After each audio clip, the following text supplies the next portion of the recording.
Karena kalau Salafi ini dikejar, Tuhan ini turun pukul 3 pagi. Itu pukul 3 pagi ikut waktu daerah mana? Mereka mungkin jawabnya turun terus. Kalau turun terus, lalu naiknya kapan? Assalamualaikum warahmatullahi wabarakatuh. Ada video dari Pak Idrus Romli. Ini video lama tapi masih banyak beredar di medsos ya, dan menyebarkan syubhat di tengah-tengah kaum muslimin. Orang yang tidak memiliki pemahaman yang bagus akan begitu mudah terkena syubhat dari Pak Idrus Romli, karena Pak Idrus Romli ini berbicara dengan mengedepankan akalnya ya, mengedepankan logika saja, sehingga ketika ada sesuatu yang bertentangan dengan logikanya, dia tolak ya, dia anggap ini nggak masuk akal ya. Memang agama Islam itu agama untuk orang-orang yang berakal ya. Kalau orang yang nggak berakal, nggak dibebani syariat Islam ya. Di dalam agama Islam ini orang-orang yang nggak punya akal, dia nggak dibebani syariat Islam ya.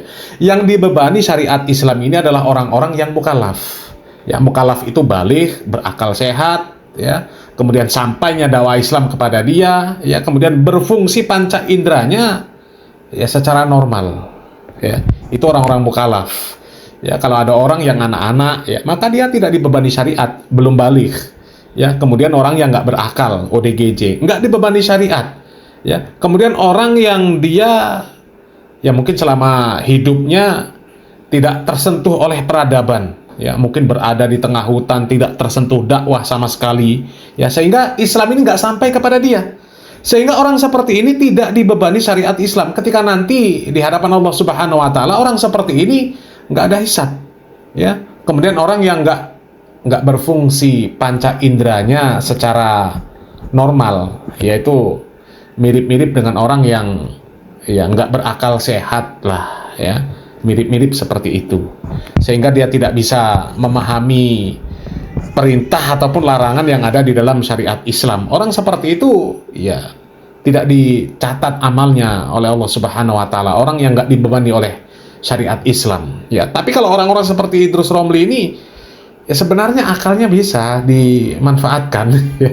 Normal, dakwah Islam sampai ke dia, dia berakal sehat, dia baligh juga ya. Tapi ya nggak tahu lah ya, kenapa kok beragama hanya menggunakan akal dan logika saja, sehingga ketika ada sesuatu yang tidak masuk akal baginya, dia tolak mentah-mentah ya. Contohnya tentang hadis nuzul, di mana dikatakan Allah Subhanahu wa Ta'ala turun ke langit dunia di sepertiga malam. Idrus Romli nggak terima yang seperti ini ya. Katanya kalau Allah turun di sepertiga malam, ini sepertiga malam daerah yang mana gitu kan ya, karena Indonesia ini terbagi 3, ada Indonesia Barat, Indonesia Tengah, ada Indonesia Timur ya. Jadi kalau sepertiga malam waktu Indonesia Tengah, nanti yang Timur atau Barat gimana? Begitu juga seterusnya. Lah kalau turun terus nanti naiknya kapan? Katanya Allah di atas arsy. Itu menurut akalnya Pak Idrus Romli ya. Coba kita lihat videonya. Di sini juga ada bantahan dari Ustadz Firanda, karena memang kami sudah mendapatkan videonya seperti ini ya. Kita lihat videonya. Karena kalau Salafi ini dikejar, Tuhan ini turun pukul 3 pagi. Itu pukul 3 pagi ikut waktu daerah mana? Kalau waktu istiwa kan jalan terus. Jalan terus. Setiap matla itu selisihnya kan kecil. Berarti Tuhan pindah-pindah. Ya, kalau waktu Indonesia dibagi 3, itu pukul 3 ikut daerah mana? Mereka mungkin jawabnya turun terus. Kalau turun terus, lalu naiknya kapan? Itu kan problem. Nanti mereka ditanya, ngapain turun? Mungkin mereka bilang, loh, Tuhan itu turun untuk mendengar doa kamu, makanya bangun sholat tahajud. Lalu kita tanya, apa kalau tidak turun nggak dengar? Kan sebenarnya orang menggunakan akalnya tidak pada tempatnya ya. Ya, banyak hal yang antum tidak bisa pikirkan di luar dari nalar antum. Apalagi bicara tentang Allah Subhanahu wa Ta'ala ya. Allah tidak bisa dikiaskan dengan makhluk ya. Antum kalau ingin tahu bagaimana cara Allah turun langit ke dunia, antum harus tahu pertama Allah bagaimana dulu, terus langit dunia seperti apa ya. Baru antum bisa bayangkan bagaimana turunnya Allah, baru antum gandengkan dengan sepertiga malam terakhir. Allah mudah melakukan berbagai kegiatan dalam satu waktu ya. Allah mudah tatkala orang salat, semua orang membaca Al-Fatihah dalam setiap waktu, Allah menjawab perkataan mereka semuanya. Ya, makanya Allah mengatakan, jika Allah seorang hamba mengatakan alhamdulillahirabbil alamin, Allah mengatakan hamadani abdi, hambaku mujiku. Kalau mengatakan Ar-Rahmanir Rahim, kata Allah majjadani abdi. Maliki yaumiddin, kata Allah asna alayya abdi, hambaku memujaku. Setiap orang yang bicara gitu Allah balas. Bahkan kata Nabi SAW, idza kana ahadukum qama yusalli fa innahu yunaji rabbahu. Jika salah seorang dari kalian sedang berdiri salat, sungguh sedang berhadapan dengan Rabbnya. Sementara orang salat dalam satu waktu berapa juta orang salat.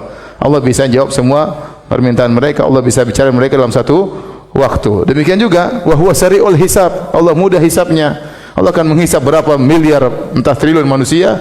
Allah mudah menghisab apa? Mereka, mudah bagi Allah. Sebagaimana Allah memberi rezeki kepada mereka dalam satu waktu. Allah pun turun, Allah mau kasih dimensinya satu, mungkin itu enggak usah kita pikirkan. Yang ente pikirkan pada sepertiga malam ente bangun salat malam.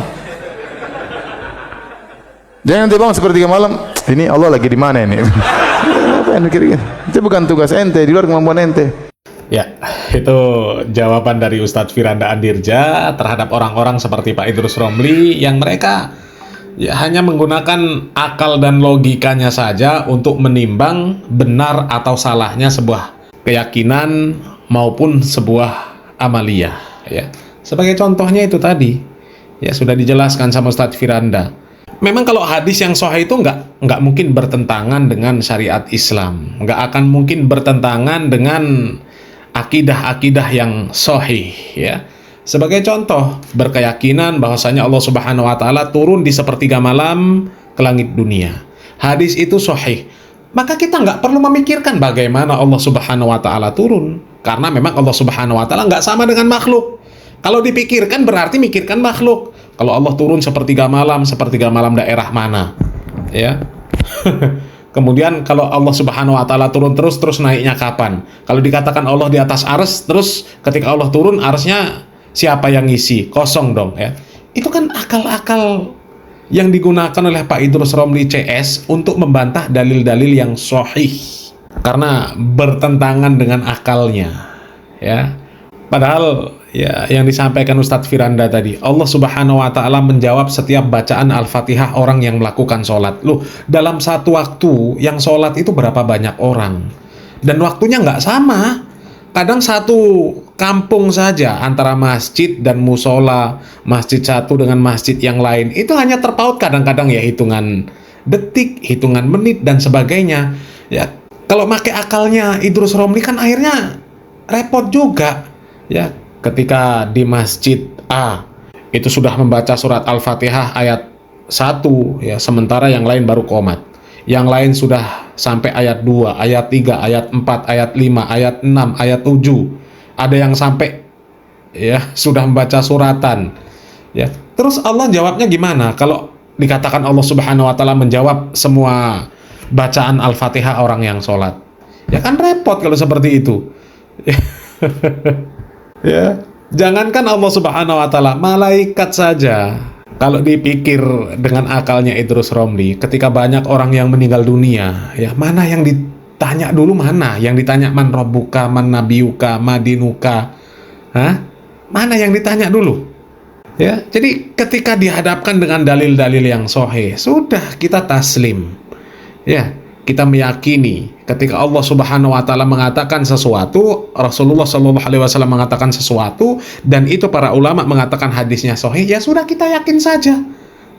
Nggak perlu kita tanya bagaimana, seperti apa dan sebagainya, karena memang Allah Subhanahu wa taala nggak sama dengan makhluknya.